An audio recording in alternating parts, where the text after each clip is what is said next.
sambil saya share screen. Oke. Oke, selamat datang teman-teman. Terima kasih sudah hadir pada acara iCommunity Level Up Club. Ya, apa sih iCommunity itu? iCommunity ini adalah sebuah komunitas dengan tagline-nya adalah Share Network, Grow Network. Ya, berbagi relasi, perbesar rezeki. Nah, kalau di luar sana kita tahu ada tagline yang bilang adalah Your network is your network. Ya, artinya apa? Jaringan Anda, database Anda, aset Anda itu adalah kekayaan Anda gitu. Nah, tetapi kalau kita cuma berpikir seperti itu, benar nggak? Ya benar-benar aja sih, ya. Tetapi itu kan kayaknya lebih ke diri sendiri, ya. Jadi kayak buat sendiri, ya. Nah, tetapi kalau kita pakai tagline ini, share network, grow network. Artinya kita berbagi. Jadi masing-masing bisa saling berbagi networknya, masing-masing bisa berbagi jaringannya, dan itu sudah otomatis bukan mengurangi rezeki, tapi malah menambah rezekinya seperti itu, ya. Nah, buat yang belum kenal, ya kenalan dulu. Nama saya adalah Juandaro Velim. Saya adalah founder dari Kafling Solusi Digital.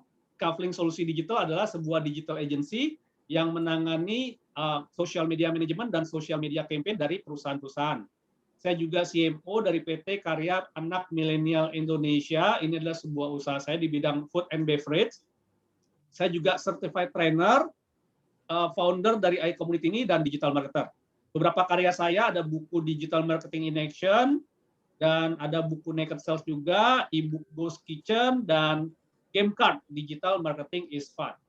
Kalau mau tahu lebih lengkap tentang saya, bisa ke juandarovelim.com atau ke kaflingsolusidigital.com. Ya. Nah, teman-teman, selamat datang di eranya social commerce. Apa sih social commerce? Social commerce adalah di mana perdagangan kita ini dipengaruhi oleh faktor-faktor sosialnya, seperti itu. Nah, kalau misalnya kita lihat, kalau sekarang orang mau beli, mereka tanya temennya di sosial media. Orang mau beli, dia lihat ratingnya, dia lihat reviewnya, dan segala macam.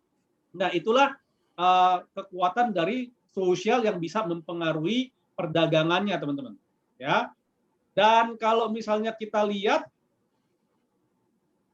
demografi, ya, demografi penduduk di Indonesia saat ini, itu ada total populasinya 272 juta, ya, dan pengguna internetnya itu ada 175 juta, pengguna sosial medianya ada 160 juta, dan pengguna smartphone-nya ada 330 juta. Artinya apa? Orang Indonesia ini sekarang rata-rata handphone-nya 2 atau minimal SIM card-nya 2. Seperti itu, ya.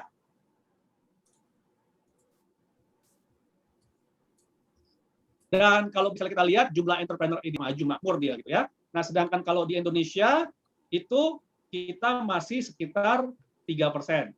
Dan inilah salah satu visi dan misi dari iCommunity ini, di mana kita juga ingin ikut serta dalam meningkatkan jumlah entrepreneur yang ada di Indonesia, ya.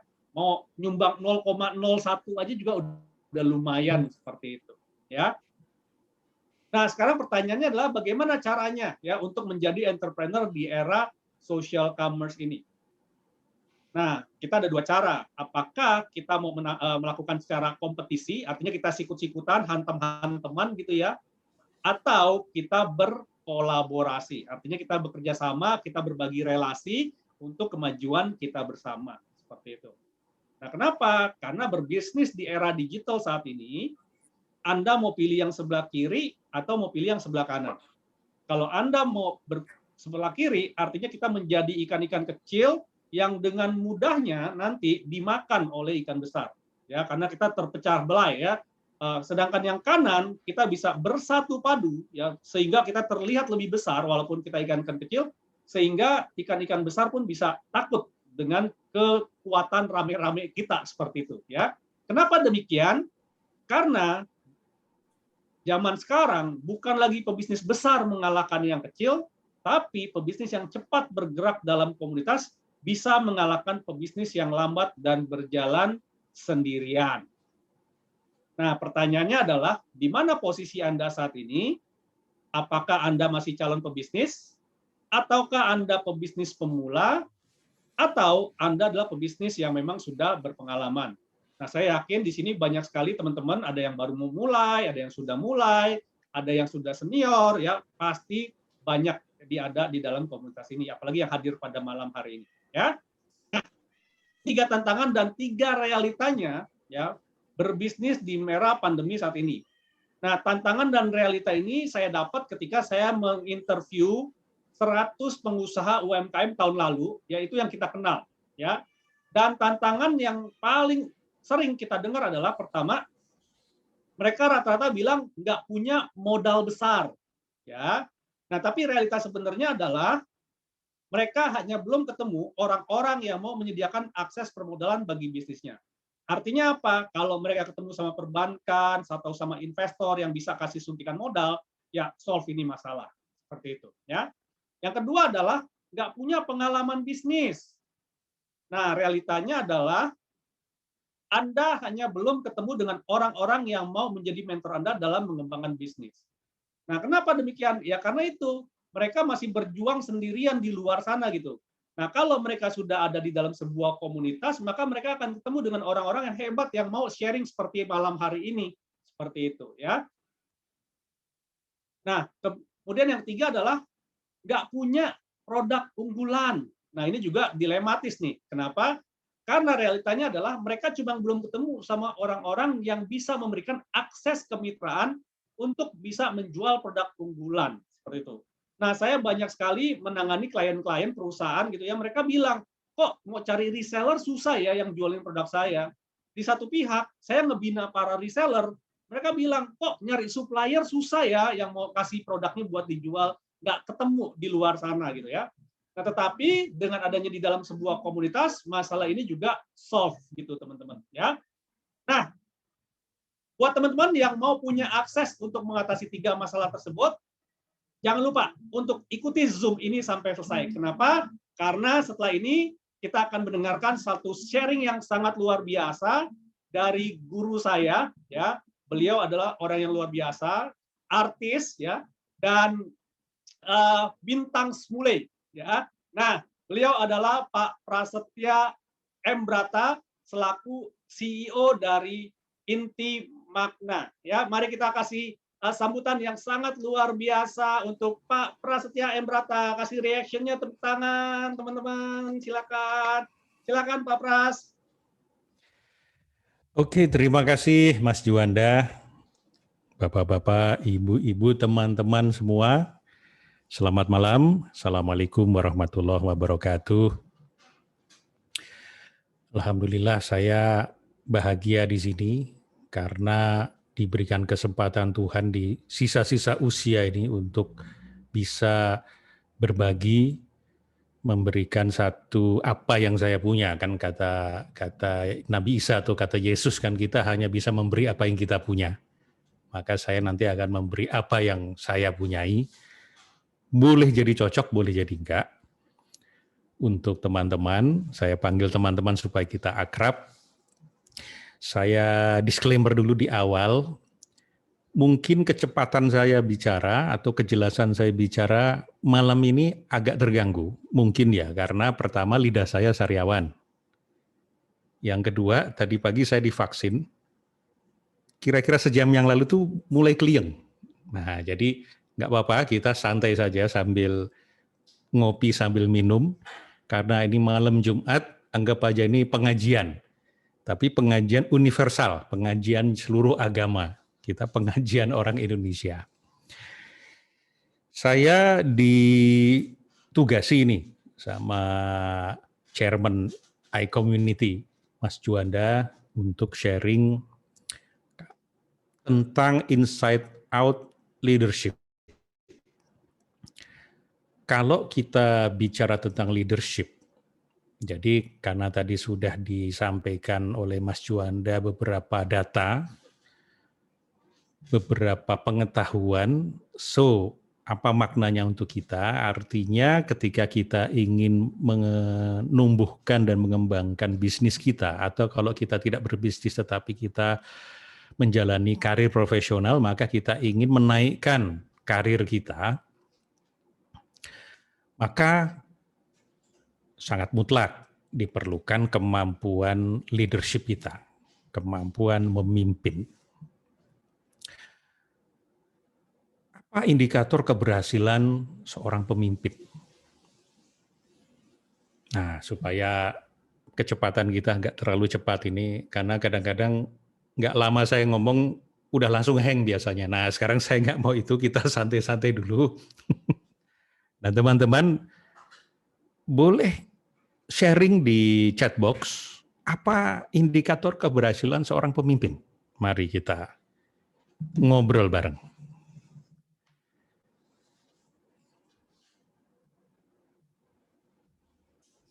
Di chat. Oh, di chat ya? Ya, di chat. Kalau mau ngomong langsung juga boleh. Mau ngobrol langsung? Buat melicinkan pita suara. Kata Mas Rahmat, bawahannya ikut sukses. Apalagi? Inspiring others. Inspiring others. Others itu terinspired dengan kita. Oke, menciptakan pemimpin baru. Oke, perusahaan organisasi berjalan dengan lancar. Oke, punya penerus posisinya. Oke. Apalagi? KPI seorang pemimpin.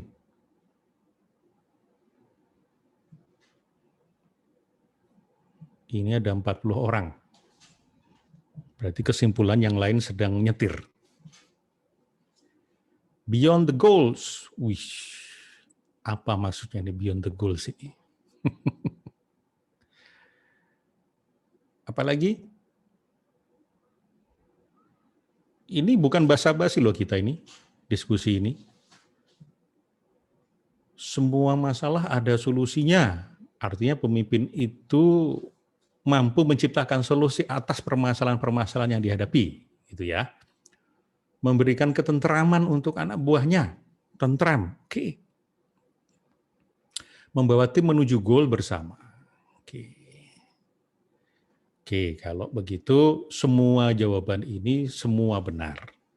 Kalau saya kelompokkan, maka apa ciri keberhasilan pemimpin? Yang pertama diikuti, namanya pemimpin, namanya leader. Pasti ada followers. Kalau tidak ada followers, ya dia tidak dikatakan sebagai leader. Tapi follower ini kalau misalnya, saya ini hanya seorang kroco Pak di sebuah perusahaan. Saya ini cuma karyawan rendahan, saya nggak punya anak buah lagi. Apakah saya ini pemimpin?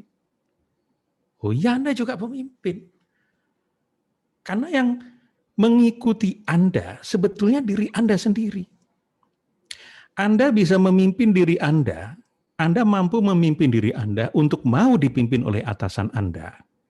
Anda memimpin diri Anda untuk mau memahami visi misi program kerja perusahaan. Anda memimpin diri Anda untuk mau menjalankan SOP. Anda mau memimpin diri Anda untuk melayani teman-teman Anda, atasan Anda, atau Anda ngeyel dan menolak, Anda mampu. Seberapa sering coba kita ingin orang lain patuh sama kita kalau kita ini pemimpin? Kita punya anak buah 10. Kita kan pengen anak buah 10 itu patuh sama kita dalam pengertian dia menjalankan apa yang menjadi tujuan kita bersama, tujuan saya juga. Tapi pertanyaannya seberapa sering kita ngeyel, menolak perintah kebaikan dari diri sendiri. Bangun pagi. Wah, semalam tuh nonton bola. Inggris lawan Prancis. Wah, masih ngantuk. Kan kamu punya program hari ini mau jam 7 tuh mau ketemu sama ini. Udah nanti diundur aja deh. Masih ngantuk. Bahkan diri kita sendiri ngeyel dengan diri kita sendiri. Artinya, kuasa kepemimpinan saya terhadap diri saya sendiri begitu lemahnya, bagaimana mungkin saya bisa memimpin orang lain? Uang sama diri sendiri saja lemah kemampuan kepemimpinannya. Artinya, diikuti oleh siapa? Seorang pemimpin diikuti oleh orang lain, tapi jangan lupa, pada hakikatnya dia perlu diikuti oleh diri sendiri. Kalau dia tidak diikuti oleh diri sendiri, berantem sama diri sendiri, ribut sama diri sendiri, konflik sama diri sendiri, akhirnya tidak bisa jagai diri sendiri, akhirnya baperan, korupsi, manipulasi, apalagi gampang tersinggung, mind reading terus, black and white thinking, terjebak pada situasi blaming, finger pointing. Itu adalah bentuk-bentuk ketidakberdayaan kita sebagai pemimpin atas diri kita sendiri. Jadi tadi nomor 1 kita punya pengikut dan hardcore followernya adalah diri kita sendiri. Yang kedua, tercapai goalnya, hasilnya. Kalau tidak mencapai hasil, ya buat apa dia menjadi pemimpin? Apalagi situasi seperti sekarang ini, antara digital, bisnis, dengan orang-orang, itu difasilitasi oleh leadership. Nah, kalau misalnya tujuan-tujuan tidak tercapai, berarti ada sesuatu dalam leadership dia yang perlu diperbaiki. Jadi, yang nomor 1 tadi apa? Teman-teman, diikuti. Nomor 2, mencapai hasil. Tapi mencapai hasil ini juga didasari dari proses yang seperti apa? Karena jangan-jangan mencapai hasil karena proses instan. Sehingga hasilnya pun hanya seketika itu saja, tapi tidak bisa diulang lagi berikutnya. Hasilnya tidak berkualitas, tidak halal, tidak thayyib. Karena proses akan memberikan hasil. Walaupun banyak orang yang mengatakan hasil tidak akan pernah mengkhianati proses. Tapi terhadap kata-kata ini kita perlu sangat hati-hati. Jangan sampai ini menjadi suatu keyakinan mutlak, sehingga kita melimitasi kekuasaan Tuhan Sang Maha yang menentukan hasil. Kita diproses, begitu tidak mencapai hasil, boleh jadi ada banyak ketidaktahuan dan kelemahan kita yang perlu minta kekuatan dari Tuhan.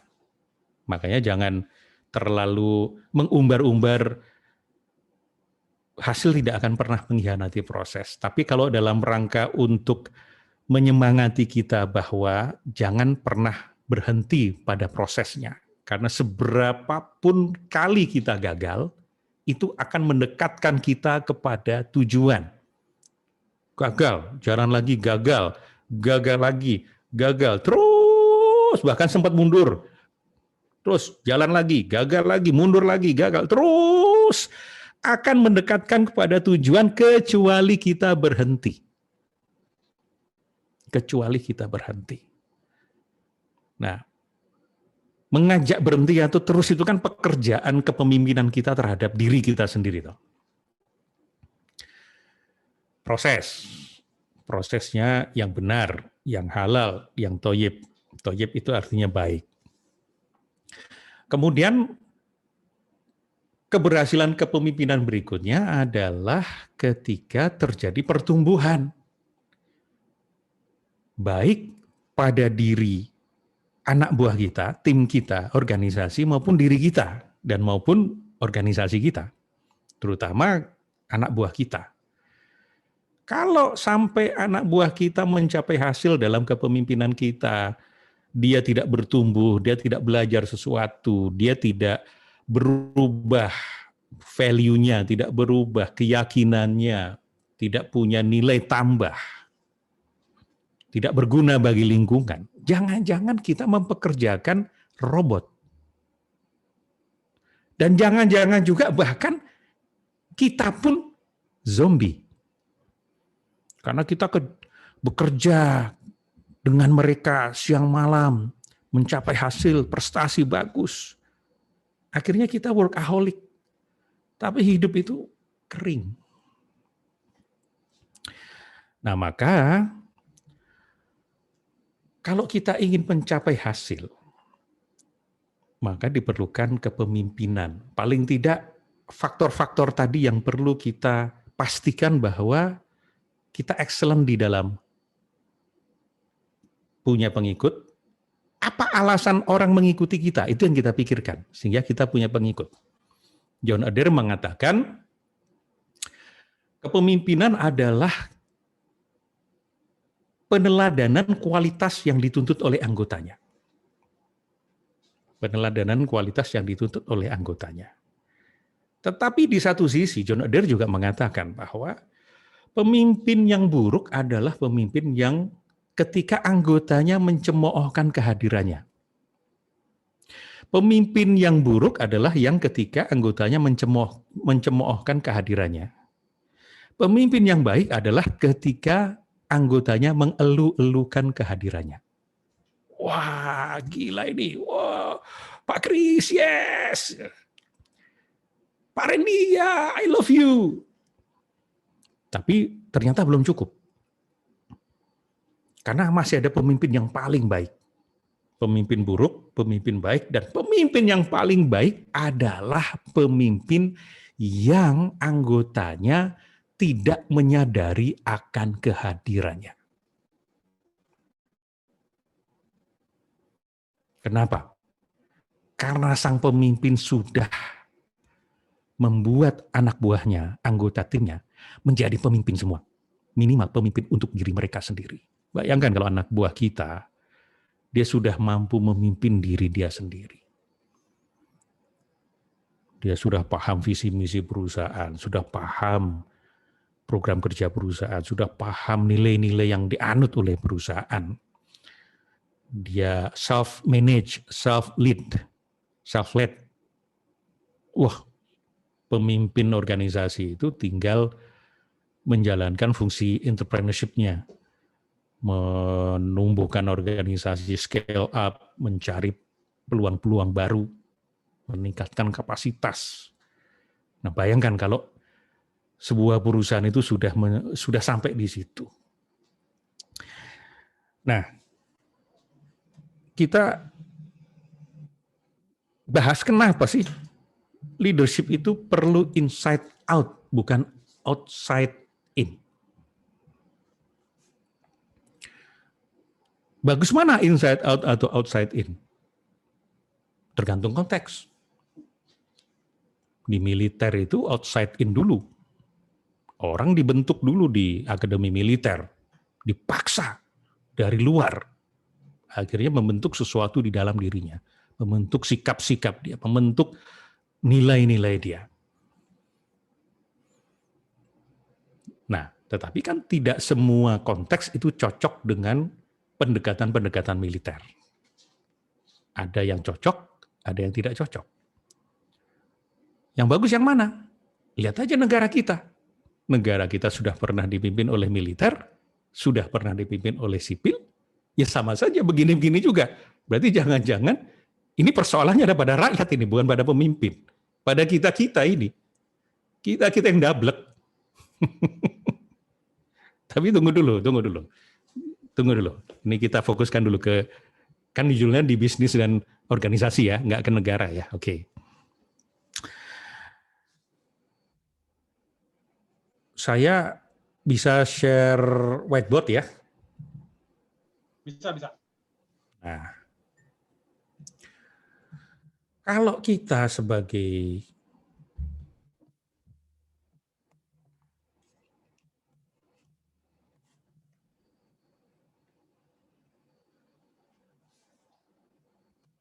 kita punya goal yang perlu dicapai, dan kita tentu menerapkan leadership. Leadership itu sebetulnya soal apa sih? Kalau yang kita ketahui secara umum, soal pengaruh kan ya? Mempengaruhi sumber daya di organisasi supaya bekerja bersama-sama mencapai satu hasil. Bagaimana caranya seorang leader mempengaruhi? Tentu dengan komunikasi.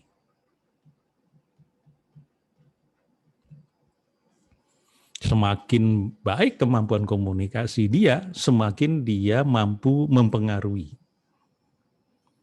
Tapi apakah berkomunikasi itu gampang? Gampang. Lebih mudah berkomunikasi kalau punya hubungan baik. Seperti saya dengan Mas Juanda dan Mas Firman, karena kita sudah lama berkomunikasi, kontak, ya kita punya hubungan baik, komunikasi kan menjadi lebih gampang. Kalau saya dengan Pak Kris, karena baru ketemu sekarang secara tatap muka, saya kan akan jaga kesopanan saya kan. Saya akan hati-hati ngomong dengan Pak Kris, selamat malam Pak Kris, mohon bimbingan Pak Kris, saya ini sebagai orang muda Pak Kris. Tapi kalau dengan Mas Juanda atau Mas Firman, bro, gue aus bro, kasihlah gue minum. Dengan ngomong yang lebih enak, lebih gampang, tanpa menimbulkan misunderstanding, itu bisa kita lakukan kalau kita punya hubungan baik. Kalau kita belum punya hubungan baik, kalau misalnya saya ngomong begitu tadi ke Pak Kris, wah, kualat saya. Untung Pak Kris orang yang wise. Wah, ini anak muda nih, oke. Ini nggak sopan, tapi bolehlah gue kasih minum, itu misalnya begitu. Nah, artinya hubungan baik menjadi faktor penting yang melancarkan komunikasi.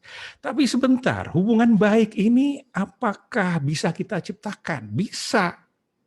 Syaratnya apa? Syaratnya kalau ada kepercayaan.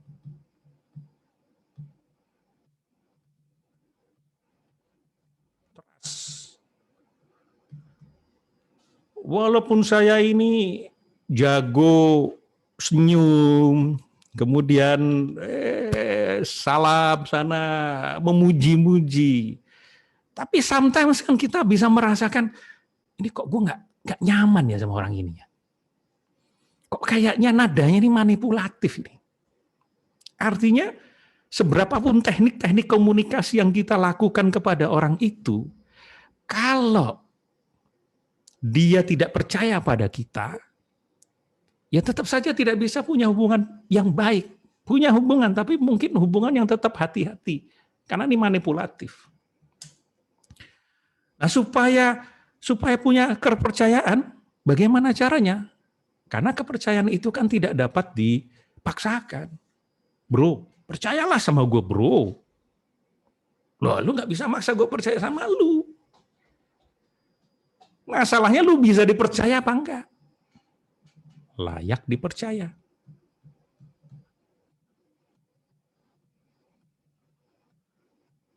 Atau trustworthiness. Trustworthy. Saya memang layak dipercaya atau tidak? Jadi akhirnya kembali ke being kan. Ini being. Ini do. Ini get. Nah, tetapi trustworthy itu disusun dari apa? Paling tidak minimal 2 deh. Yaitu skill dan karakter.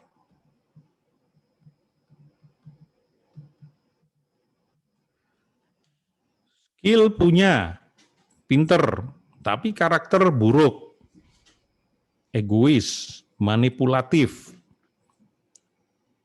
dikendalikan oleh syahwat, memandang orang lain sebagai alat, suka bohong, dipercaya nggak? Nggak. Karakter bagus, jujur, religius, tapi goblok. Kalau kerja salah-salah mulu, nggak punya skill, berpikiran sempit, gampang dipengaruhi orang, ya sudah, nggak dipercaya juga. Ini kalau gue ini orangnya jujur sih, tapi kalau gue kasih kerjaan ini bisa nggak beres di berhari-hari nggak beres di kerjaan. Akhirnya nggak dipercaya juga. Makanya kita butuh 2 paling tidak, skill dan karakter. Kalaupun nggak punya skill, karena skill itu bisa dilatih, punyailah karakter. Rekrut orang juga utamakan di sininya dulu. Karena skill itu bisa ditingkatkan. Tapi kalau sudah jadi karakter itu wah, Kunci perubahan itu kan kayak kamar hotel itu. Orang lain, guru, mentor, coach, trainer itu kan hanya ngetuk saja. Dia mau bukakan pintu atau tidak tergantung dia di dalam, karena pintu hotel itu hanya bisa dibuka dari dalam. Ada nggak pernah ngelihat pintu hotel dibuka dari luar bisa? Nggak ada. Semua dibuka dari dalam. Maka kita ini hanya mengetuk saja. Nah itulah kalau soal karakter. Nah tetapi karakter ini dibentuk dari mana sih? Karakter itu dibentuk dari keyakinan-keyakinan yang kuat. Yang keyakinan itu menjadi frame of mind atau paradigma atau bingkai berpikir yang menggovern cara kita berpikir, merasa, berucap, dan bertindak, dan karenanya kita mencapai hasil. Kita melakukan perilaku berulang-ulang, akhirnya jadi karakter.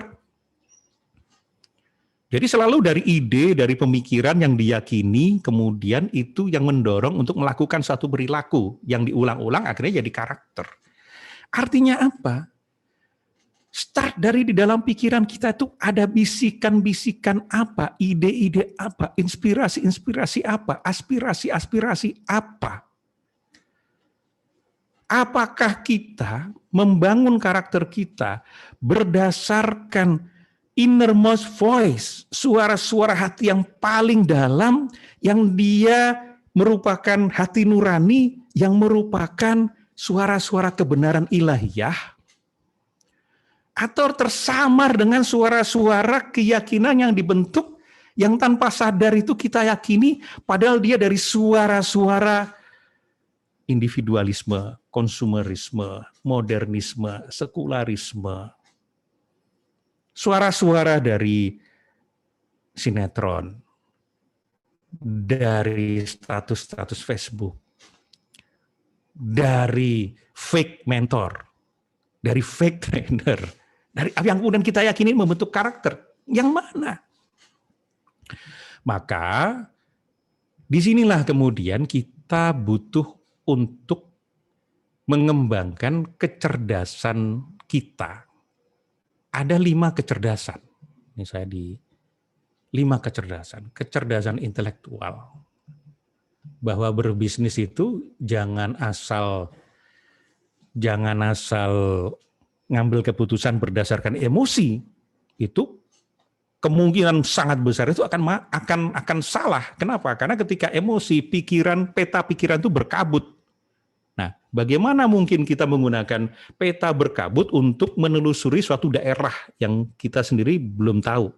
Kita akan tersesat. Masalahnya ada peta kita yang dikabuti oleh emosi-emosi, namanya emotionalizing. Dan peta kita berkabut mengalami cognitive distortion namanya. Ini kalau bingung dengan istilah-istilahnya, abaikan istilahnya. Ini cuma supaya sekedar keren aja forum kita. Wow, ini ilmiah gitu. Mau sok-sok keren aja kita sini. Nah, artinya apa? Segala sesuatu itu kita pikir dengan akal dan pikiran kita. Karena kita butuh sesuatu itu logik. Sesuatu itu benar. Sesuatu yang nggak logik itu, jadi pikiran kita tuh walaupun namanya psikologik, kadang-kadang logik bagi dia, tidak logik bagi orang lain, nggak masalah. Karena dia pasti mencari sesuatu yang logik bagi dirinya. Itulah sebabnya makanya ada cebong dan kampret. Cebong merasa kampret salah, kampret merasa cebong salah. Yang benar yang mana? Ya nggak tahu kita. Boleh jadi dua-duanya memandang sesuatu yang sama-sama benar. Karena di balik kebenaran itu bukan kesalahan. Bisa jadi kebenaran lain. Kan kita memandang satu benda kan begini nih, satu sisi. Orang lain memandang dari sisi ini. Nah, seringkali kita tidak mau bergeser sudut pandang karena takut menemukan kebenaran lain, karena takut akan hit ego. Nah, balik lagi dulu. Kemudian kita butuh kecerdasan emosional untuk bisa merasakan pikiran dan perasaan kita terutama, dan kemudian perasaan orang lain. Kita butuh keputusan-keputusan kita, tindakan-tindakan kita, itu tetap ekologis bagi orang lain. Kalau kita punya sesuatu, kemudian kita tekan emosi kita tidak tahu bahwa kita sebetulnya sedang butuh penanganan emosi, karena kita tidak cerdas emosi, ya akhirnya itu jadi penyakit. Orang yang mudah terbajak emosi, biasanya pikiran lumpuh. Kalau pikiran lumpuh, komunikasi juga lumpuh. Kan sering kan kita mau presentasi nih, secara intelektual kita udah susun bahan. Oh, bahannya ini, kontennya ini, sistematikanya ini. Begitu kita mau presentasi, wah kita gemeteran. Kenapa? Karena kita punya trauma-trauma di masa lalu ketika menghadapi orang di depan kita ini orang yang lebih tinggi dari kita. Ada satu problem traumatik di masa lalu yang terbawa sampai sekarang. Boleh jadi kita terbata-bata komunikasinya, akhirnya apa? Akhirnya gagal lah deal itu. Karena presentasi kita terbata-bata oleh pembajakan emosi. Maka kita secara makhluk emosi perlu excellence, secara makhluk intelektual perlu excellence. Kecerdasan fisik, kecerdasan fisiologi, ini juga diperlukan kita latih. Karena di sini tempatnya action, tempatnya disiplin. Intelek bagus, emosi bagus, tapi lemah di eksekusi. Naik gunung lemah fisiologinya. Nah, akhirnya juga ada hambatan. Dan kecerdasan sosial.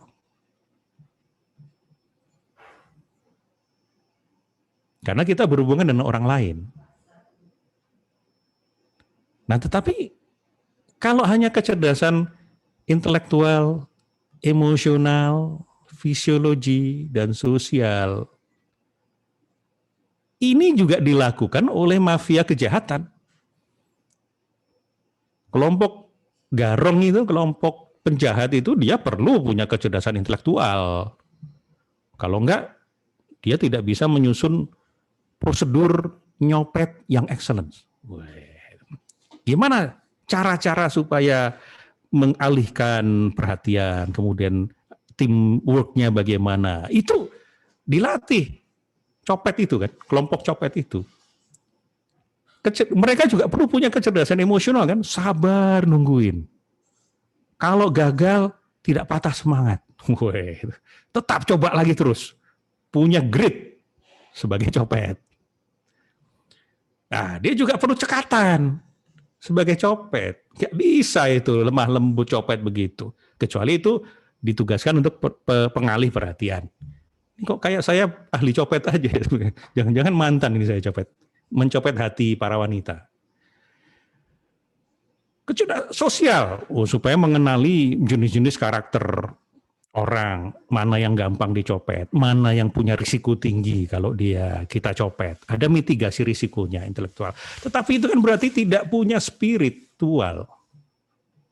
Maka kita perlu semua kecerdasan ini kita punyai dan kita latih. Apalagi teman-teman, kalau kita perhatikan dulu kita era zaman purba itu era berburu kan ya.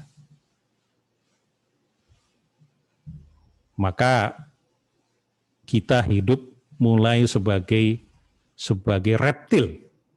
Kita makhluk reptil. Reptilian brain yang paling mengoperasikan diri manusia pada di awal-awal dulu di zaman primitif. Makanya kalau kita lihat otak atau tengkorak manusia purba itu bagian atasnya itu landai kan. Kenapa? Karena dia tidak memerlukan neokorteks. Otak modern, manusia modern lah yang diberikan Tuhan neokorteks yang komposisinya jauh lebih besar daripada limbik dan reptilian brain. Reptilian brain itu untuk survival, limbik itu untuk emosi, kemudian neokorteks itu untuk berpikir, mengambil keputusan, mencipta kreasi, dan mendengarkan moral. Itu fungsi neokorteks. Nah, itu ada di manusia modern. Nah, kemudian dari zaman primitif, zaman berburu, masuk zaman apa? Zaman pertanian kan ya. Mulailah dia muncul yang namanya landlord, tuan-tuan tanah. Nah, kalau dulu di sini mereka individu bekerja secara individu atau per keluarga, di sini mulai terbentuk suku-suku.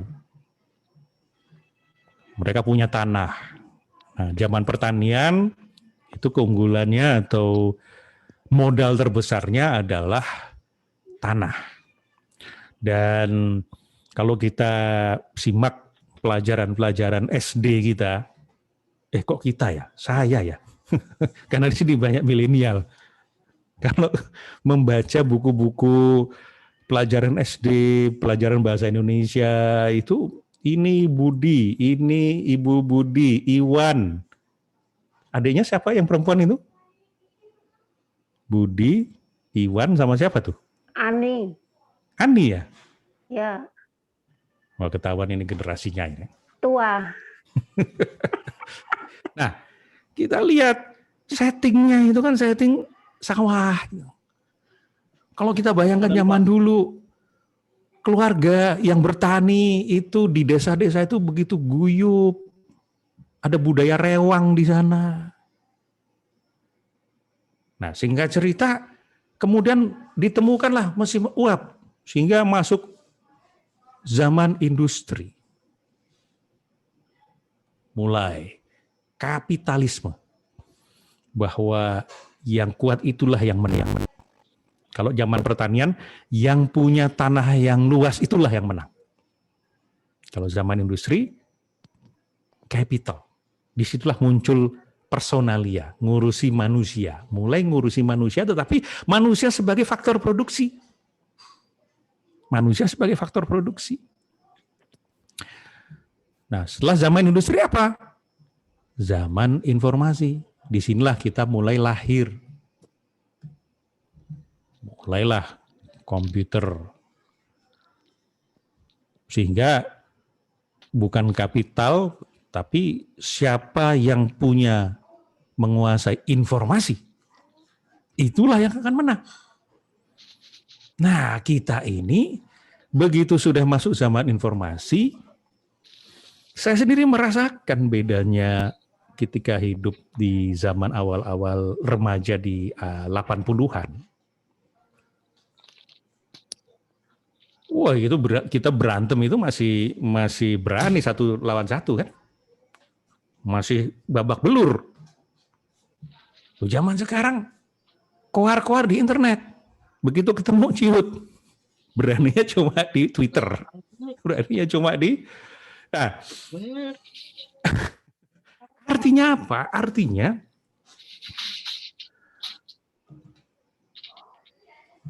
kita ini mulai hidup penuh dengan superficial, artifisial, hal-hal remeh-temeh, receh.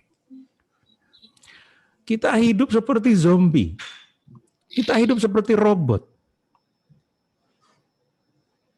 Kalau saya gambarkan, sebentar.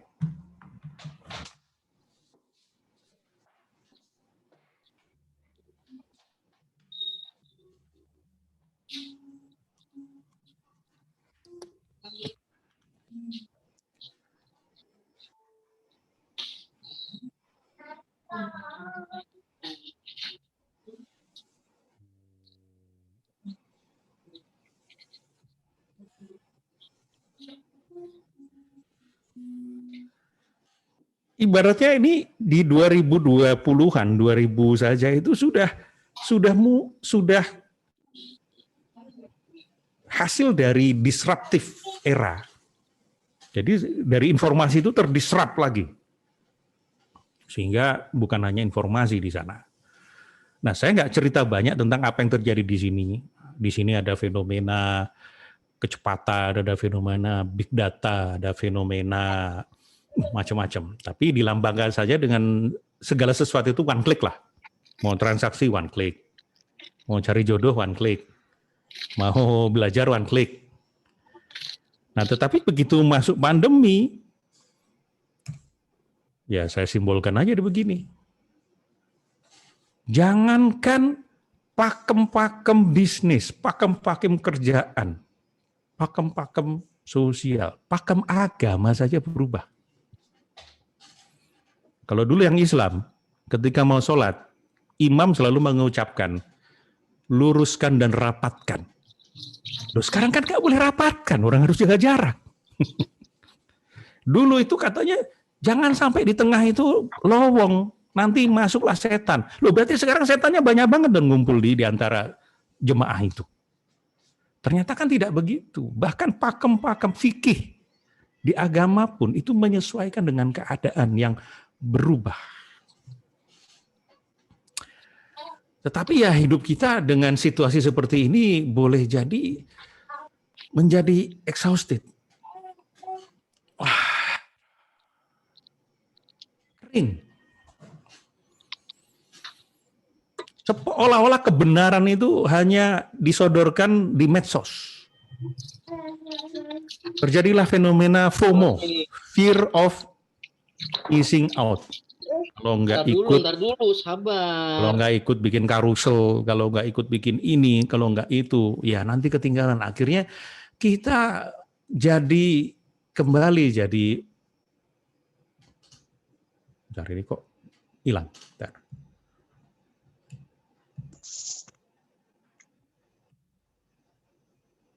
Ini masih terlihat ya teman-teman ya? Masih. Masih Pak. Saya yang Masih, hilang. Bentar. Ini tadi ya. Ya, sampai di situ. Ya akhirnya kita ya kembali, jangan-jangan new normal itu yang tadinya memberikan pesan kepada kita. Nah, ini yang mau saya sampaikan. Kita ini jangan-jangan menjadi zombie yang tidak tahu kemana, hidup terombang-ambing. Taunya hanya jalan dan cari orang untuk digigit supaya jadi zombie lagi. Kita akhirnya menjadi robot digital. Semua ditentukan oleh ini. Kita jadi budak like, subscriber, dan seterusnya itu. Esensi dari, jadi kita sampai tidak tahu sebetulnya tujuan kita untuk mendapatkan subscriber, mendapatkan likes, mendapatkan ini itu untuk apa? Karena kita terlalu sibuk mengejar kebutuhan hidup sampai kita lupa apa tujuan hidup. Apa tujuan hidup itu? Kita akhirnya ketemu, tapi tidak ketemu. Kita ada di rumah. Bapak, Ibu, anak-anak. Tapi tidak ketemu. Jadi ketemu yang tidak ketemu. Nah, kita di sini nih tidak ketemu yang ketemu kan? Mbak Yuli di Semarang, Mas Juanda di sini, ada yang di Bogor, saya di Tangsel. Tapi kita ketemu. Ini aja belum tentu kita juga ketemu. Yang off video kan saya nggak tahu. Lagi tidur apa lagi dengerin saya. Ketemu apa enggak kita nggak tahu. Bandingkan dengan zaman waktu kecil dulu, ketika ketemu ya ketemu. Bisa nonton bareng, bisa ngobrol di tengah makan. Nah, apakah kita ini manusia, diciptakan sebagai manusia, tetapi apakah kita ini beroperasi sebagai manusia? Belum tentu ternyata. Nah,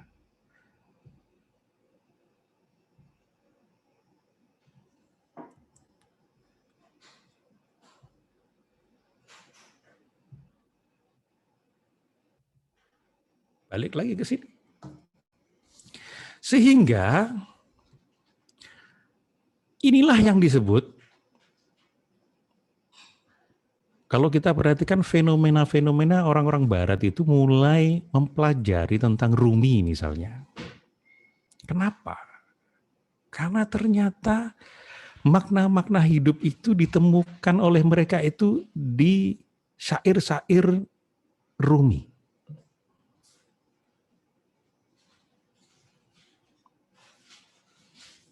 Dan itu memberikan panduan kepada kita di tengah situasi yang saat ini kita nggak jelas. Coba bayangkan, kita berbisnis hari ini dengan keyakinan-keyakinan 2 tahun yang lalu, setahun yang lalu. Relevan nggak? Belum tentu. Belum tentu relevan. Maka hati-hati ketika banyak motivator atau kita sendiri memotivasi orang, lakukan ini, jangan menyerah, semangat, lakukan ini. Tapi yang kita sarankan untuk lakukan ini hasil dari keyakinan-keyakinan lama kita. Karena sesungguhnya yang kita perlukan adalah friendship to reality dulu, pintu masuknya. Berteman dengan situasi realitas yang ada, ini apa, soal apa. Jangankan strategi bisnis ke depan, sesuatu yang sudah diramal 3 tahun lalu terjadi pada hari ini buyar semua. Bahkan soal vaksin dan COVID saja, orang yang paling kompeten di dunianya, yaitu di dunia kedokteran, itu masih belum yakin. Masih beda pendapat. Obat cacing apa itu? Intervaksin apa itu? Itu sendiri ada dokter yang pro, ada dokter yang kontra. Vaksin ada yang pro, ada yang kontra. Jadi nggak yakin juga seperti apa. Nah di saat itulah kemudian Rumi hadir. Misalnya ketika engkau berada pada fase hidup yang sulit, maka tuntaskan hidupmu sebagai orang yang selamat, bukan sebagai korban. Oh berarti aku perlu beroperasi balik lagi sebagai manusia, karena aku ini, kalau bagi yang Islam kan kita sudah tahu bahwa kita ini adalah khalifah, ditugaskan di dunia ini sebagai khalifah. Khalifah itu pemimpin, pengendali, pengatur. Berarti tugas kita beralih dari diatur, dipimpin oleh pikiran-pikiran kita sendiri, menjadi gantian kita yang memimpin pikiran kita sendiri. Wong saya saja gampang kok diatur oleh pikiran saya sendiri, yang kemudian saya sesali. Misalnya saya disodori makan. Apaan ini? Masa ini disebut makanan enak? Lebih enak makanan sederhana itu coba. Masakan Padang. Ini nasi kandar Kuala Lumpur ini, waktu saya ke sana kan disuruh makan nasi kandar sama teman saya itu. Cari nasi kandar. Kok kayaknya nasi Padang ini. Begitu makan, beneran ini mendingan pagi sore ini enak ini. Detik itulah saya sebetulnya sedang diatur oleh pikiran saya sendiri. Yaitu pikiran tentang masakan di tempat lain di masa lalu. Di Jakarta di masa lalu. Saya menggunakan pikiran-pikiran saya, referensi saya masa lalu untuk hidup di saat ini. Nggak cocok, pantesan nggak enak. Kan kita juga sering begitu. Nggak enak nih bos. Sekarang nih walah, udah nggak mau denger, nyerocos mulu, nyalain kita mulu. Nah, kita sedang hidup di masa lalu ketika kita dapat bos yang cocok bagi value kita. Sekarang kebetulan nggak cocok bagi value kita. Tapi kita maksa untuk hidup di masa lalu. Berarti kita sedang jadi korban dari pikiran kita sendiri. Bayangkan, nggak usah korban COVID, korban dari pikiran kita. Nah, itu kan kita tidak beroperasi sebagai pemimpin. Maka kita beralih menjadi pemimpin.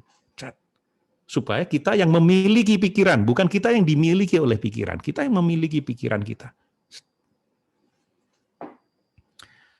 Nah, artinya apa? Kalau dikaitkan dengan ini, teman-teman, ini adalah era masuk ke era wisdom, era kebijaksanaan. Kalau kita punya kecerdasan spiritual, kecerdasan hati, maka begini, Tuhan itu berbicara kepada kita melalui peristiwa-peristiwa. Nah, ketika Tuhan menciptakan peristiwa-peristiwa, COVID adalah peristiwa yang diciptakan Tuhan. Tuhan menciptakan COVID. Tuhan Maha Sempurna. Pasti ciptaannya juga sempurna untuk tujuan-tujuan sempurna. Nah, Tuhan itu mau ngasih pesan apa tentang COVID ini? Nah, dari perbincangan saya dengan beberapa teman ketika menjadi narasumber di seminar terakhir kemarin dengan Pak Rian Nugroho, Mas Firman juga ikut serta. Beliau juga mengatakan bahwa jangan-jangan memang kita disuruh introspeksi. Kalau saya katakan, kalau istilah saya, kita ini diminta untuk kembali menjadi manusia. Jangan lagi menjadi zombie-zombie baru. New normal tidak menghasilkan new zombie, tapi menghasilkan human. Bukan monster property, tetapi manusia property. Ini yang bersumber dari hati nurani kebenaran. Karena begitu kita melatih ini, sesuatu di dalam diri kita ini, maka di tengah ketidaktahuan, tapi karena kita punya kemampuan untuk menangkap pesan-pesan Sang Maha yang tidak berwujud itu, yang wujudnya itu beyond, tidak pernah bisa kita gambarkan, nanti kita akan ketemu jalannya kalau kita beroperasi sebagai manusia. Manusia itu khalifah sekaligus hamba. Khalifah itu tugasnya leader itu to lead, hamba itu, servant itu to serve. Jadi we are servant leader. Nah, servant leader itu dari dalam kan. We lead ourselves to serve others. Nah, ketika kita mulai serve others, nanti pintu Pandora itu akan terbuka. Nah, seperti kata Rumi juga mengatakan bahwa ketika engkau mulai berjalan di atas jalan, maka jalan itu muncul. Ketika engkau mulai berjalan di atas jalan, maka jalan itu muncul.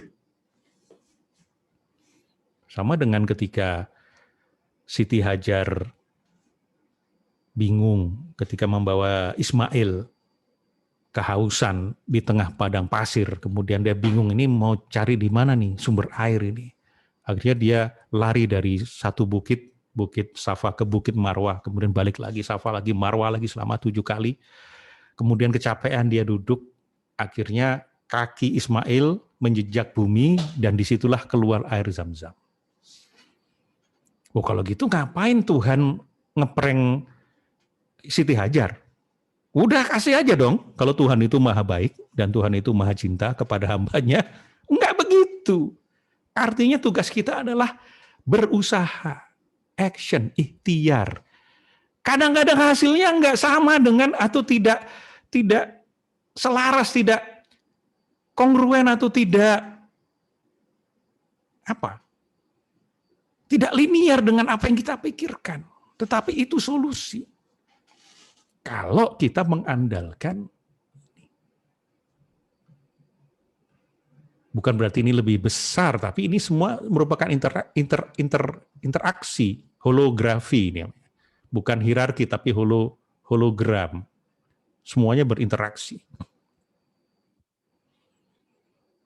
Ya kita juga sebelum spiritual kita perlu beres di intelektual. Karena spiritual juga tidak bisa dibangun atas dasar nir intelektual. Kebodohan tidak bisa. Nah, maka dari sini terserah kita sekarang.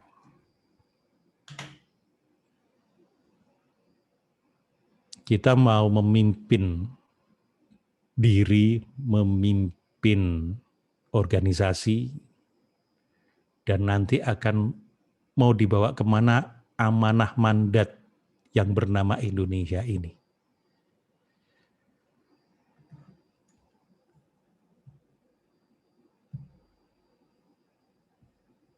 Sebentar, Mas Juanda, saya memperhatikan kok kelihatannya sudah tersesat jauh ini.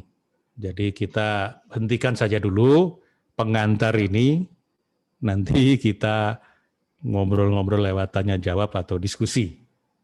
Silakan. Oke, wow, thank you Pak Pras, luar biasa ya. Jadi untuk kita memajukan diri harus inside out, jadi bukan outside in. Nah teman-teman, bagi teman-teman yang mau berdiskusi ataupun kita ada pertanyaan-pertanyaan nih yang mengganjal seputar leadership-nya ya, bagaimana untuk meningkatkan leadership baik itu di bisnis maupun di pekerjaannya, kita buka sesi untuk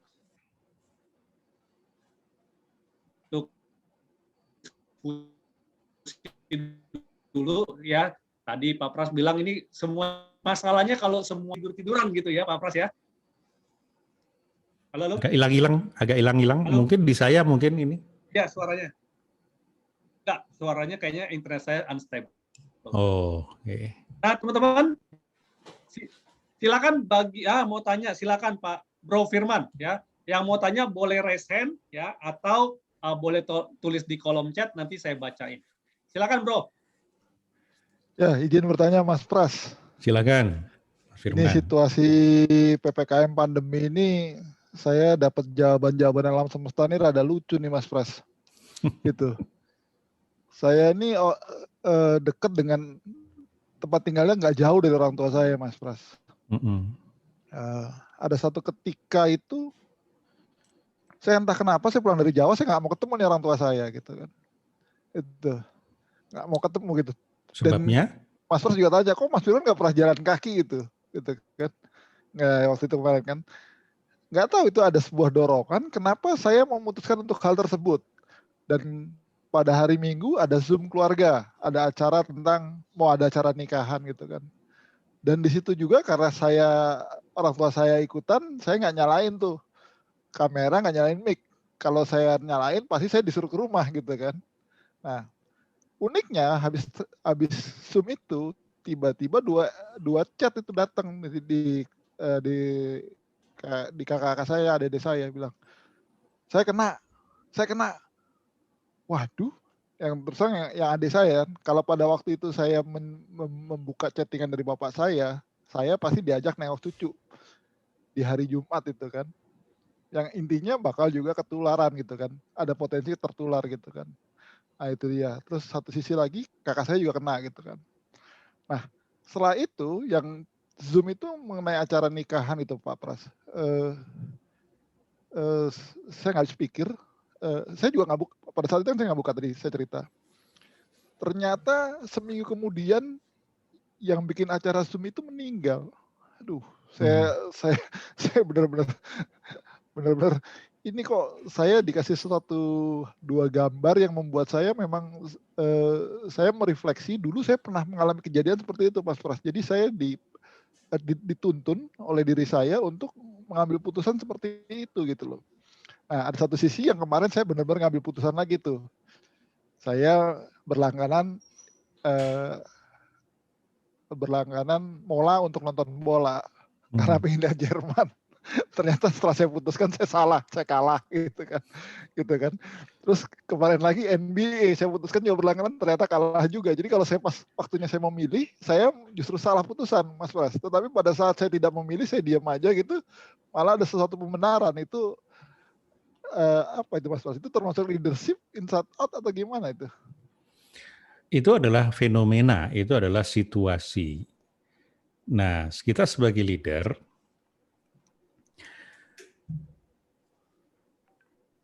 apa yang dipikirkan tentang hal itu? Apa yang diyakini tentang hal itu? Apa maknanya untuk saya hal itu?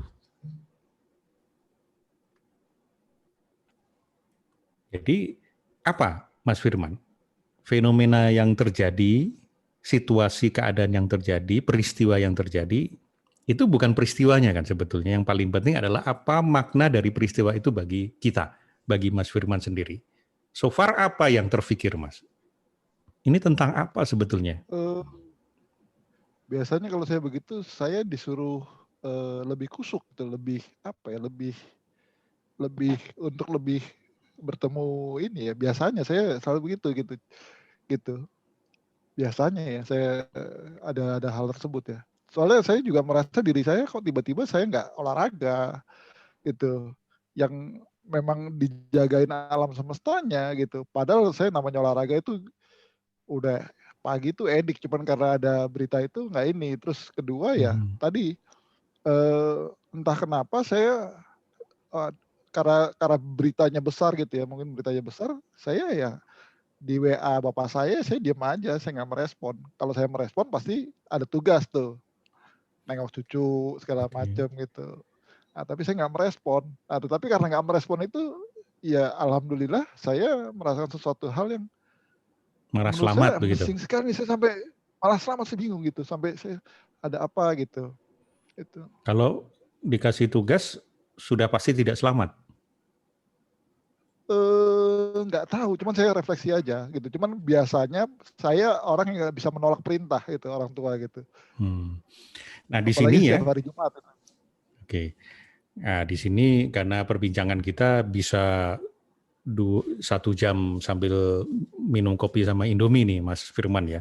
Tapi secara prinsip begini, ketika kita melihat peristiwa, pertama yang kita lihat kan ini maknanya apa bagi saya. Nah memang kita disinilah perlu refleksi lebih dalam lagi, lebih lama lagi untuk makna yang saya berikan ini apakah makna yang berasal dari innermost voice saya, hasil dari dialog saya dengan Tuhan, baik melalui Bible, melalui tafakur kalau di Islam, melalui buka-buka ayat suci Al-Quran kalau di Islam, atau sebetulnya karena sekedar ketakutan-ketakutan saya, trauma-trauma saya. Artinya saya sebetulnya juga dipenjara oleh atau menjadi korban dari trauma-trauma saya di masa lalu. Bisa jadi akhirnya menyebabkan saya udah nggak respon deh, nanti gue disuruh ini lagi nih. Karena gue takut kena COVID. Nah, itu pun kita juga perlu namanya metacognitive thinking. Ini istilahnya aja lah. Intinya kita berpikir lebih atas lagi melihat ketakutan kita ini, ketakutan yang nyata atau ketakutan yang tidak nyata. Real fear atau pseudo fear. Real fear itu misalnya kita takut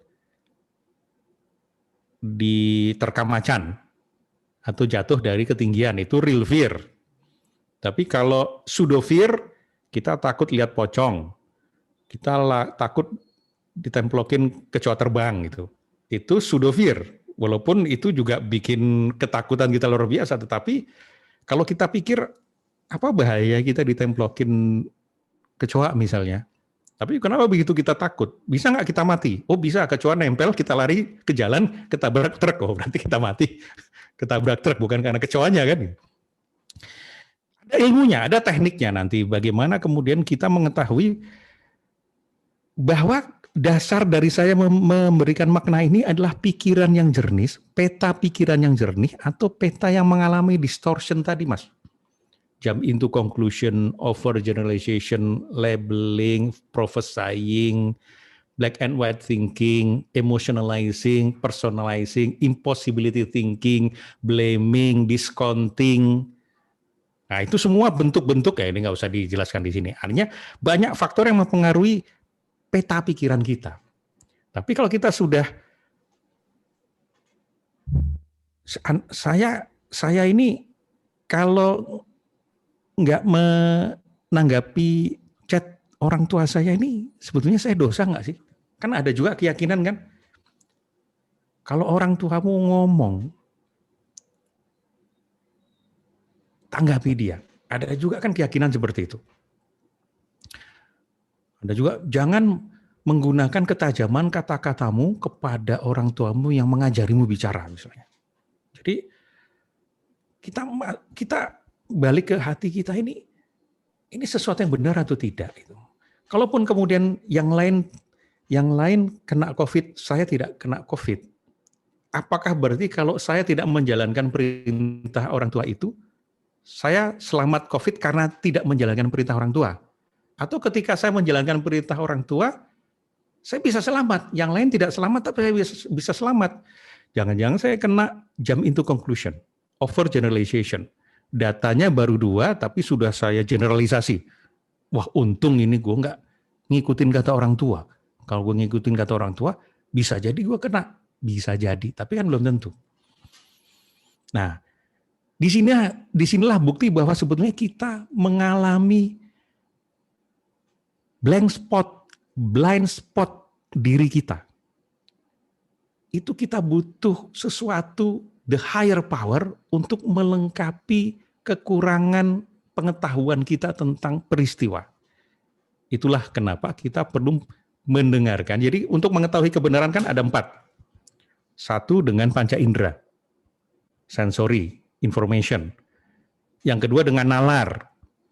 Oh, dengan panca indera misalnya, oh dia ngambil uang dari dompet gue. Jelas gue lihat, oh berarti dia telah mengambil uang dari dompet gue. Itu panca indera. Terus dari nalar. Kalau di rumah itu hanya ada dia dan gue, terus dompet gue hilang 100.000, siapa lagi yang bisa gue tuduh selain dia? Itu nalar. Tapi masih bisa miss kan? Kalau di situ ada asap, pasti di satu tempat itu ada apinya, sehingga ada asapnya. Itu namanya nalar. Tapi tetap nalar manusia ini terbatas. Tetap nalar manusia terbatas. Tuhan Maha Kuat. Setuju nggak? Setuju. Berarti Tuhan bisa menciptakan segala sesuatunya. Ya, karena Tuhan Maha Kuat. Ya. Tuhan bisa nggak menciptakan benda yang tidak bisa diangkat oleh Tuhan sendiri? Nah, sudah error logika kita. Artinya logika kita terbatas. Nah, itulah yang ketiga, intuisi. Intuisi itu adalah satu pengalaman yang terlatih bertahun-tahun. Seorang dukun yang sudah puluhan tahun itu bisa hanya melihat wajah saja, oh ini persoalan selingkuh, ini persoalan bangkrut, ini persoalan apa. Karena dia sudah punya intuisi di sana. Seorang sales yang sudah bertahun-tahun udah tahu nih, ini orang prospek ini cuma gaya-gaya doang, sebenarnya dompetnya tuh tipis ini. Atau ini walaupun makan di warteg tapi sebenarnya dia ini kaya ini. Tahu dia, punya intuisi. Nah, yang keempat adalah iman. Nah, disinilah, sekarang inilah akhirnya dengan peristiwa bahwa orang-orang terdekat kita sudah mulai meninggal. Ada sesuatu yang kita nggak punya daya upaya. Ada sesuatu yang kita pikir, jadi kita pikir kalau kita berbaik kepada orang, kemudian orang berbaik pada kita. Nggak bisa. Kita terlalu naif apabila meyakini bahwa harimau itu tidak akan menggigit kita hanya karena kita tidak menggigit harimau kan. Meskipun kita tidak menggigit harimau, tapi tetap kan harus waspada. Kita perlu membuka kemungkinan-kemungkinan bahwa harimau itu akan menggigit kita. Nah, hati-hati makanya dengan perlakukan orang lain seperti engkau ingin diperlakukan. Belum tentu nanti hasilnya seperti yang kita inginkan. Dunia ini punya hukum yang macam-macam. Itulah makanya kelemahan-kelemahan kita ini kita tambal dengan pesan-pesan yang kita tangkap melalui kecerdasan hati atau kecerdasan spiritual tadi. Itu panduan kita nanti dalam menjalani bisnis, pekerjaan, rumah tangga, kehidupan pribadi kita di situasi yang serba kita tidak tahu. Itu aja jawaban dari saya sementara, Mas Firman ya. Terima kasih, Mas Pras. Sama-sama. Okay, thank you, Pak Pras. Nah, ini ada pertanyaan lagi dari Pak Aditya nih, ya. Sebagai leader, apa yang harus dilakukan ketika ada problem? Misal kita membawahi 4 divisi. Nah, divisi A komplain kepada divisi B. Atau bahkan dalam satu divisi, si A komplain tentang si B. Begitu juga dengan sebaliknya, si B sering komplain dengan si A. Sebagai leader, apa yang harus dilakukan, Pak? Ya solusi. Solusinya bagaimana? Nah, disinilah perlu ilmu yang cukup banyak tentang perilaku orang, kemudian tentang bagaimana melihat masalah. Banyak orang kemudian karena pikirannya ini yang tadi saya sebut sebagai cognitive distortion itu sehingga terjadi yang namanya personalizing. Personalizing itu tentang aku. Jadi kalau ada orang tidak setuju dengan pendapatku, aku tersinggung. Padahal yang dia tidak setuju itu pendapatku, bukan aku. Nah, tetapi aku mempersonalisasikan pendapatku sebagai identitas aku kan. Wah, itu bahaya kan? Itu kan sering terjadi ketika kita zaman SMA. Weh, sekolah kita diserang. Padahal yang terjadi teman kita satu dipukul sama anak SMA lain. Tapi teridentifikasi, terpersonalizing. Oh, itu tentang aku. Nah, jadi hati-hati. Permasalahan itu terjadi bisa karena kita mempermanenkan waktu, kemudian menyegalakan tempat, dan mengakukan. Personalizing tadi. Kalau kita gagal di satu waktu, itu hanya di saat itu. Tapi seringkali kemudian kita permanenkan. Oh, karena aku gagal di satu waktu itu, maka sebenarnya aku nggak cocok. Aku adalah orang yang gagal. Wah, ini sudah persoalan kan? Nah, kemudian di tempat itu, di bisnis itu, belum tentu kalau bisnis lain kemudian ikut gagal. Dan ini tentang aku, bukan gagal itu, bukan aku yang gagal. Yang gagal itu rencanaku. Aku diciptakan sebagai makhluk, sudah dibekali sumber daya untuk berhasil. Aku diciptakan Tuhan untuk berhasil. Yang gagal itu rencanaku, bukan aku.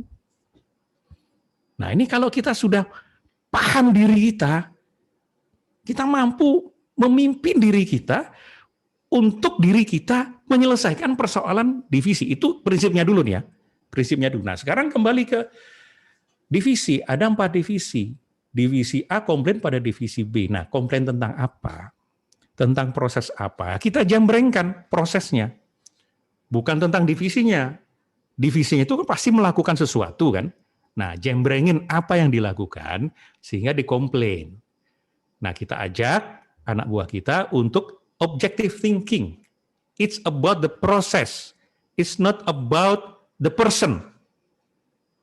It's not about the person, it's about the process. Apa yang mau dikomplainkan tentang ini? Oke, itu terjadi karena divisi melakukan apa atau tidak melakukan apa? Ini. Oh, ini ternyata yang miss, nggak dilakukan. Atau ini dilakukan tapi ternyata tidak sesuai dengan standar service level misalnya. Apa yang menyebabkan ini terjadi? Ditelusuri lagi dengan fishbone analisis tulang ikan. Oh, ini terjadi karena ini, oh ini faktornya nih. Kalau gitu, kita perbaiki faktor ini. Tapi proses ini udah benar Pak, cuma orangnya yang nggak bisa melakukan. Oh, apa sebabnya? Oh, kalau gitu dilatih. Oh, dia sudah punya tapi dia tidak punya motivasi, dimotivasi, di coaching. Apapun itu kemudian akan muncul solusi-solusinya kalau kita paham betul memetakan masalah. Itu baru sedikit ya, ini gambaran tentang bagaimana proses menyelesaikan masalah. Kita belum bicara tentang solusinya karena ada yang paling tahu kebutuhan dari organisasi itu apa. Itu. Oke, thank you Pak Pras. Ada pertanyaan lagi Pak dari Bu Claudia Rande. Ya, pertanyaan pertama, bagaimana caranya menjadi yakin menjadi leader yang benar? Karena suka merasa ragu dengan diri sendiri. Dan bagaimana menjaga mental health di masa seperti ini sebagai karyawan dan leader. Oke. Yang kedua adalah bagaimana bisa bekerja sama dengan atasan yang jago memanipulasi. Silakan Pak. Bentar, kita minum dulu. Ya, minum. Kita ngopi bareng-bareng dari rumah masing-masing. Ya. Bagaimana caranya menjadi yakin dengan menjadi leader yang benar? Yang membuat tidak yakin apa? Jadi bagaimana kita yakin kita menjadi leader yang benar, start dari yang membuat kita tidak yakin apa. Karena wajar kok. Saya tidak yakin di satu hal, tapi yakin di hal lain kan. Saya yakin. Percaya diri istilahnya kan. Saya percaya diri, saya nyanyi di depan Anda. Oh, saya percaya diri, tapi saya tidak percaya diri nyanyi di Indonesian Idol. Kenapa? Karena skill dan pengalaman saya. Artinya sesuatu yang membuat kita tidak yakin itu karena kita belum tahu dan belum punya skillnya. Orang yang sudah paham betul, mastery in detail, melalui pengalaman-pengalaman dan belajarnya, hidupnya akan rileks, bukan lambat, tapi rileks, santai. Misalnya ada ular, kita takut. Tapi Panji sang petualang, itu dengan ular, dia malah santai-santai, malah gembira bermain-main dengan ular. Apa yang membedakan? Sama-sama menghadapi ular kok. Yang membedakan, Panji sang petualang, dia paham betul knowledge tentang ular. Dan dia skillful dalam mengenali ular ini sedang dalam kondisi apa, sehingga tepat dia melakukan keputusan, tindakan untuk mendekati dengan cara apa. Karena dia tahu jenis-jenis ular, sifat-sifat ular, risiko-risiko ular, mitigasi risiko ular. Artinya kalau tidak yakin menjadi leader yang benar, nah mungkin di sana kita tanda ketidakyakinan itu tidak pernah salah. Jadi jangan menghilangkan ketidakyakinannya dengan cara berjalan di atas bara api supaya kita yakin menjadi leader yang benar. Lah kalau knowledge and skill-nya kita dan karakter kita sebagai leader itu masih angot-angotan, ya itu hanya sementara. Hanya setelah training aja, begitu keluar training menghadapi situasi yang nyata. Lo training itu kan situasi yang di-structure, dibuat, diamankan. Tapi begitu kita keluar dari ruang training, kan kita situasinya sudah tidak structure. Situasinya sudah tidak aman. Nah, maka nggak apa-apa. Apa pesan dari ketidakyakinan itu? Oh, tingkatkan apa, kurangi apa, hilangkan apa. Nah, Anda yang paling tahu, bukan saya. Anda yang paling tahu. Bagaimana menjaga mental health di masa seperti ini sebagai karyawan dan leader? Yang dimaksud dengan mental health itu apa? Kalau yang dimaksud dengan mental health itu adalah bagaimana mental kita itu dapat kita gunakan sebagai alat navigasi kita, maka kita butuh peta yang jernih dan komplit. Artinya kita perlu menjaga agar pikiran kita tidak dibajak oleh emosi ketakutan, tidak dicemari oleh hoax. Kita bersikap objektif, bersikap seimbang, mencari informasi sana sini supaya lengkap, sehingga hal itu seperti yang saya lihat banyak orang menghindari medsos. Kenapa? Itu berita tentang kematian, tentang COVID. Jadi gue takut nih, jadi imunitas gue turun. Nah, karena dia tidak mampu mengendalikan pikirannya sendiri. Kenapa? Karena dia tidak karib, dekat dengan pikirannya sendiri, dengan dirinya sendiri. Maka kita perlu dekat dengan diri kita sehingga kita mampu ketika kamu membaca berita tentang itu, apa perasaanmu? Aku khawatir dan takut. Oke. Coba kamu terima dulu rasa takutmu. Izinkan dirimu merasa takut. Karena takut itu bagian dari dirimu yang memberitahu sesuatu kepadamu. Nah sekarang setelah kau peluk dia sebagai sahabat, coba tanya kepada sang takut. Hei takut, hei khawatir, apa pesanmu kepadaku sehingga kamu muncul? Coba apa? Oh ya, kamu kan takut mati. Kamu belum siap untuk mati karena bekal-bekalmu tuh belum ada, belum masih sedikit, masih banyak dosa. Coba kamu tobat. Coba kamu banyakin amal. Supaya kamu punya bekal-bekal nanti ketika kamu memasuki pintu gerbang yang namanya kematian. Oke, terima kasih wahai sang takut. Apalagi? Ya supaya kamu waspada. Takutan itu bermanfaat untuk kamu nggak gegabah, keluar tetap pakai masker, cuci tangan, jaga jarak, jangan lalai, semprot, sanitizer, segala macam itu tetap kamu jaga. Ketika kita mendengarkan perasaan-perasaan kita sendiri karena kita dekat dengan dia, kita mampu mendengarkan dengan jernih dan komplit. Kalau kita nggak deket, saya nggak deket sama Mas Firman, kan saya susah nanya-nanya Mas Firman. Tapi kalau saya deket sama Mas Firman, kita bisa gosip 3 jam, cerita-cerita 3 jam. Artinya nyaman bicara dengan diri sendiri, terbuka semua maksud-maksud dari diri sendiri itu, melalui sang takut itu.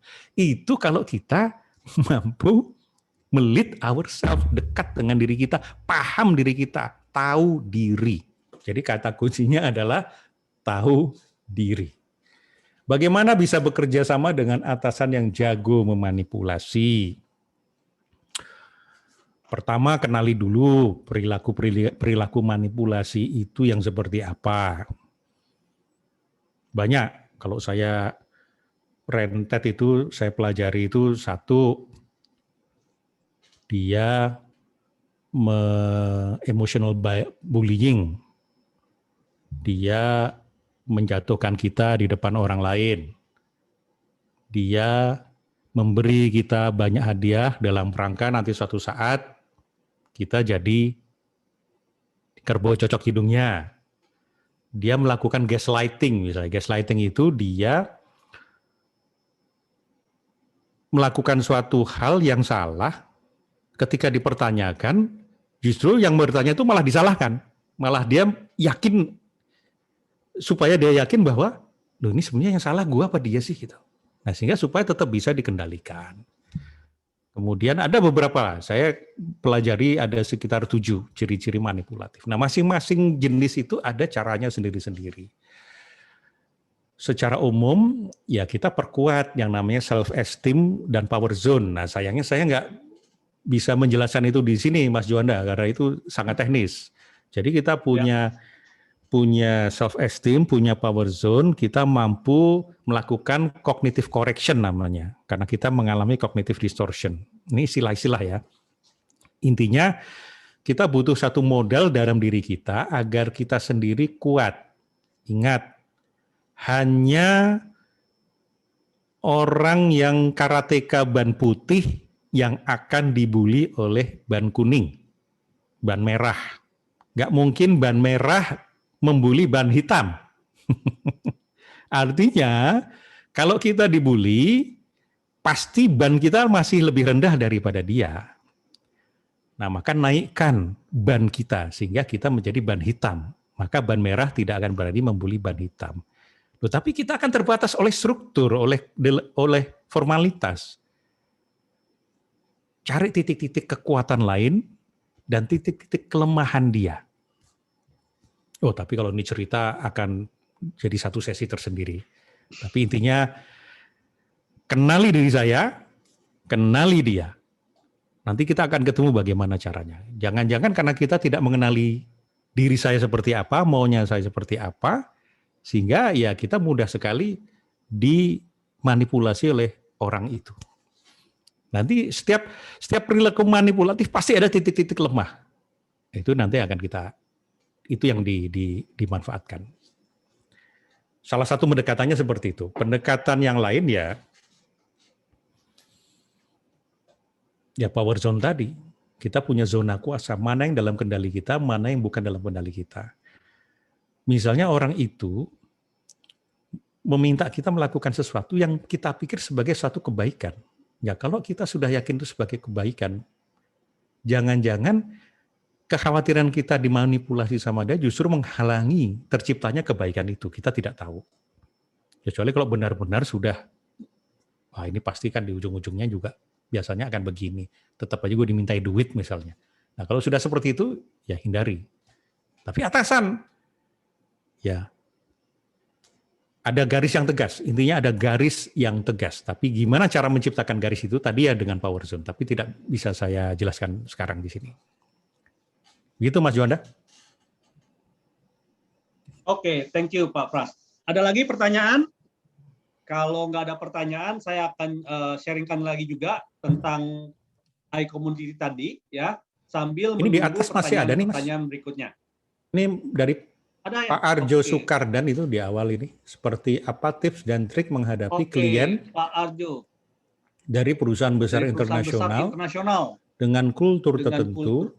Bertolak belakang dengan kita yang ingin cepat selesai Nah, ini saya belum mengerti persisnya seperti apa. Jadi saya tidak mau mind reading. Maksudnya Oke, apa ini? nanti kita akan jawab, Pak. Ya, oke. Kita akan jawab setelah sesi berikut.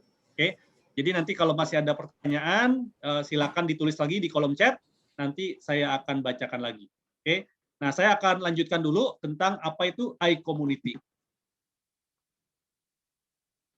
Oke, jadi buat teman-teman ya yang mau punya akses untuk mengatasi 3 masalah yang tadi saya sudah sharingkan di depan, ya.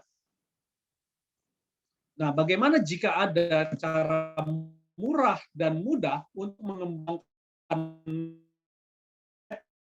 bisnis, bahkan berpeluang 2 kali lipat, ya. Nah, memperkenalkan iCommunity. iCommunity itu adalah sebuah komunitas dan platform digital tempat para pebisnis berinteraksi, memperkuat relasi, dan memperluas networking bagi kemajuan bisnisnya. Nah, 3 alasan kenapa Anda perlu join di dalam iCommunity ini. Pertama adalah valuable community atau komunitas yang berharga. Kedua adalah quality leads. Yang ketiga adalah low cost. Ya.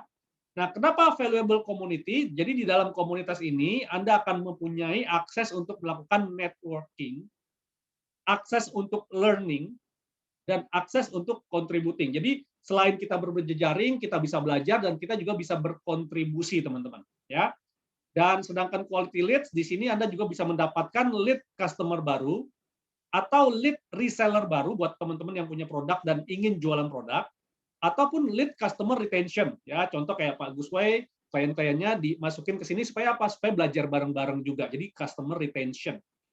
Dan low cost, ya. Kenapa low cost? Karena di sini nggak perlu iklan, ya. Kalau di sosmed kan kayak Facebook atau apa segala macam, kita perlu biaya iklan untuk menjangkau orang. Nah, di sini kita nggak perlu. Sedangkan tidak perlu ribet dan nggak perlu keahlian khusus, ya.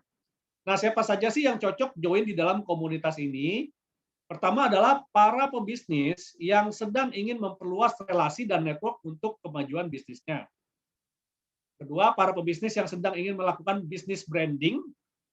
Para pelaku UMKM yang sedang ingin mengupgrade skill entrepreneurship. Para pelaku UMKM yang sedang ingin bertransformasi ataupun meningkatkan skala bisnis. Para ibu rumah tangga, profesional, karyawan, dan mahasiswa yang sedang ingin beralih menjadi pebisnis. Para marketer profesional dalam industri properti, insurance, trainer, distributor, dan lain-lain yang ingin memperluas relasi serta network. Para pebisnis yang sedang ingin mengembangkan omset penjualan dengan cara membangun pasukan reseller. Dan para pebisnis ataupun reseller yang sedang membutuhkan tambahan variasi produk untuk dijual. Jadi kita akan mempertemukan antara pemilik bisnis dan reseller. Dan para pebisnis yang membutuhkan talent untuk tenaga ahli berbakat, baik itu di bidang digital marketing, sales, leadership, content digital, dan sebagainya. Jadi di sini kita saling mengisi, teman-teman. Ya, jadi ada yang cari karyawan, ada yang cari kerja, dan segala macam juga silakan. Dan yang 10 adalah para professional trainer yang sedang ingin membangun personal branding untuk para business owner, seperti itu ya. Nah, 3 aktivitas benefit yang akan Anda dapatkan di dalam iCommunity ini apa saja? Yang pertama adalah learning, ya kita akan belajar bersama seperti hari ini. Kita belajar setiap hari Kamis jam 19.30, itu kita akan mendengarkan sharing-sharing dari pembicara-pembicara yang sangat luar biasa. Ya. Yang kedua adalah akses connecting, jadi kita akan terkoneksi satu sama lain melalui sebuah platform. Dan yang ketiga adalah akses opportunity, jadi akan banyak sekali peluang-peluang yang didapat dari sesama member. Jadi iCommunity ini adalah peluangnya dari member untuk member. Ya.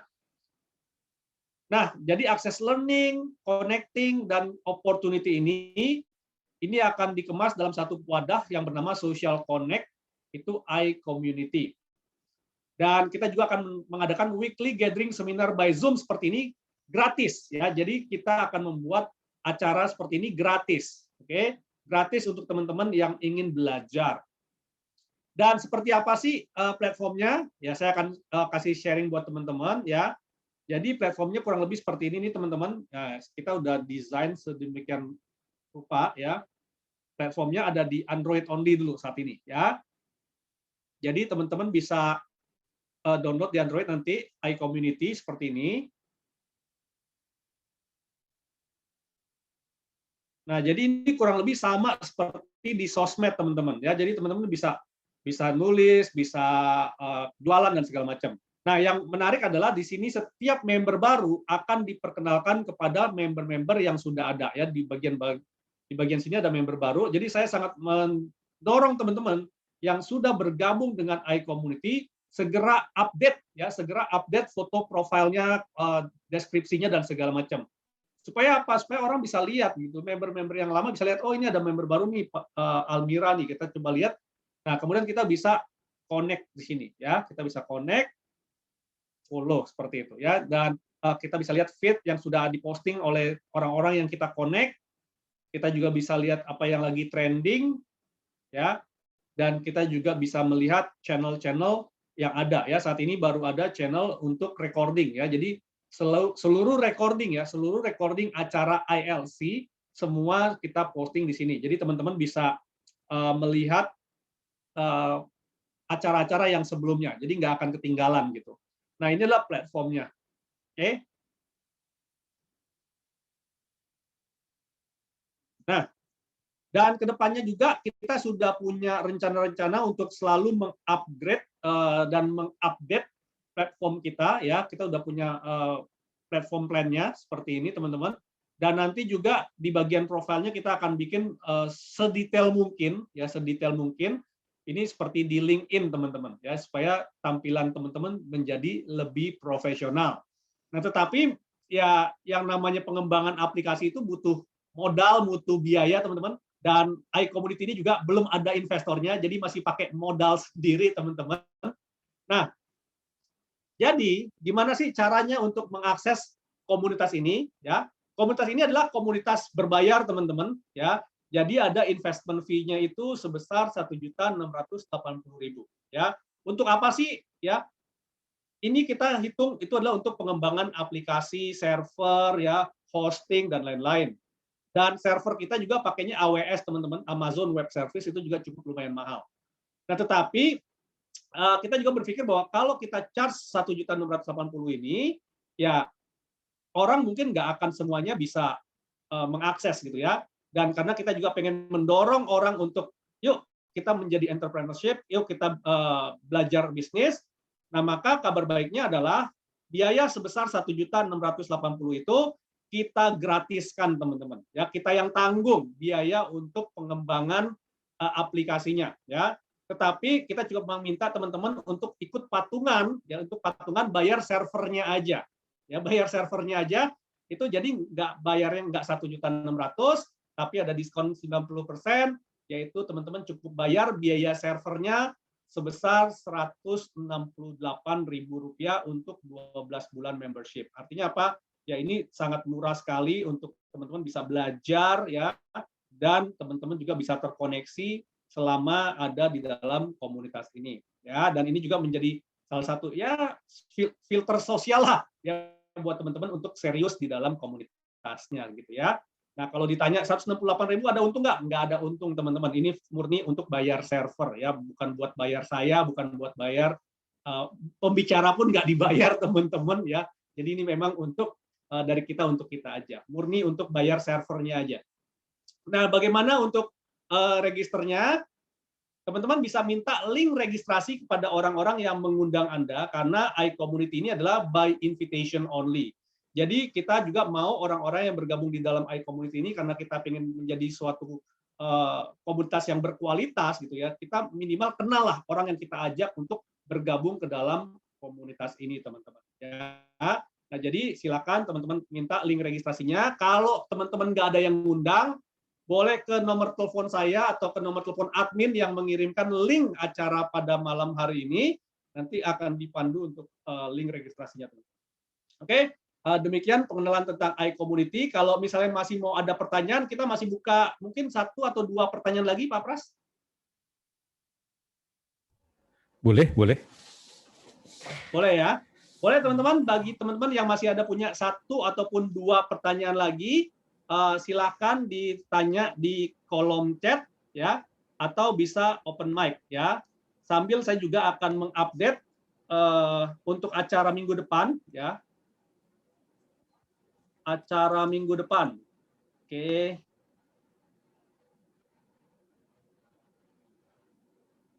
acara minggu depan buat teman-teman yang mau ikut acara minggu depan, ini juga pembicaranya sangat luar biasa.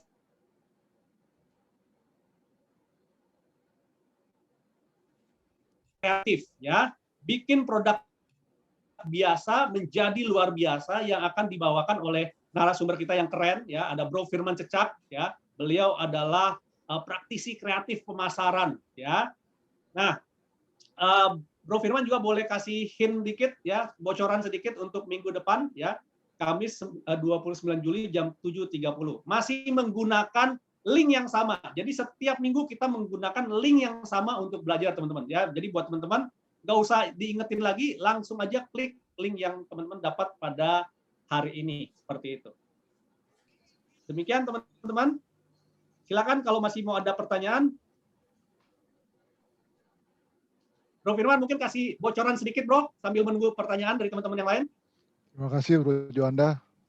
Izin Mas Pras, izin para senior. Sebuah produk ini bisa jadi luar biasa. Kenapa? Karena dengan bagaimana kita bisa mengenal itu produk dan bagaimana bisa mengeksplorasi secara value-nya.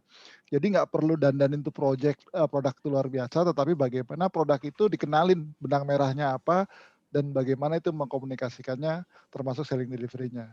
Gitu aja Pak Juanda. Oke, thank you Bro. Oke teman-teman, ada lagi pertanyaan untuk Pak Pras? 1 atau 2 pertanyaan? Kalau tidak ada, ya saya ucapkan terima kasih atas kehadirannya pada malam hari ini dan terima kasih lagi untuk Pak Pras. Mungkin kita kasih ucapan terima kasih, boleh di open mic-nya buat teman-teman sekalian untuk mengucapkan terima kasih kepada Pak Pras atas sharing-nya yang sangat luar biasa. Dan buat teman-teman yang mau mendapatkan rekaman, ya, rekaman acara hari ini, nanti bisa diakses di YouTube-nya iCommunity. Ya, seperti itu. Thank you, Pak Pras. Boleh, silakan Terima teman-teman. kasih sama-sama. Pak Pras. Masih Pak Semuanya. Juanda. Thank you, Terima Pak kasih Pak Pras. Juanda. Mantul. Terima kasih Terima kasih, iCommunity. terima kasih. Oke, karena sudah tidak ada lagi pertanyaan, maka secara resmi ya acara ILC pada malam hari ini saya tutup dengan 3 kali ketokan. 1, 2, 3. Oke, terima kasih lagi teman-teman dan sampai ketemu di acara ILC minggu depan ya. Bye-bye. Bye, thank you. Thank you semua. Saya close dalam hitungan 3, 2, 1. Bye-bye.